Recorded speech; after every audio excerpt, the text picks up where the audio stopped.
Good morning. Welcome again to Morning Devotions, and thank you again so much for our time together. Well, it's Monday morning, and I always say it's a Monday morning. It's going to be a wonderful week, especially this week. This week is Harvest Conference Week, where we'll be working and training leaders and training pastors and leaders of other churches, and we'll be teaching them on church finances and connect groups and children's ministry. And see, we really believe that the way to grow a church is by ministry and by living right and accountability. So we'll be teaching all of these things this week. Of course, all of our members, you are welcome. We'll love to have you in the Harvest Conference this week. I want to just talk to you about one verse today. Proverbs chapter 20, verse 11. One of those verses that you never hear anybody talk about.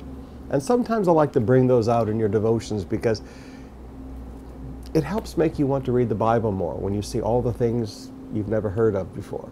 But it's always there. You've read it 100 times. You just never thought about it. Maybe you read through it too fast. Proverbs chapter 20, verse 11. Even a child is known by his actions, by whether his conduct is pure and right. It doesn't matter what age we are known by our actions. Now, people cannot know your heart. People can only know what you do. People can only watch what you do. Now, many times we are misunderstood in life because we don't understand that truth. But Solomon says, son, you need to understand something. People don't know what you're thinking.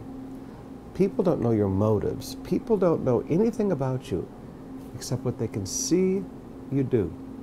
Even a child is known by his actions. Now, if we were to follow you around, if we were to have a reality show where we followed you around 24/7 without you knowing it, what would your actions say about your life? What conclusions would we draw from your life? Now, Pastor, are you going to do that? Of course not. My goodness. We all sin. We all still fail. That's why we thank God for that He's a God of grace. But I ask you, take a look at your life for a week. Look at what you do. Look at where you spend your time. Look at what you prioritize. If people were going to say, this is who you are based on what they can see you do, what would they say you are? How would they describe you in 10 words or less after following you around for a week and just watching your actions? Now there's a thought. Not knowing your heart, because sometimes we're so soft on ourselves because we know our hearts, but just watching our activities, watching how we spend our time, watching our priorities. How would people describe us in 10 words or less as they watched our actions? Even a child is known by their actions.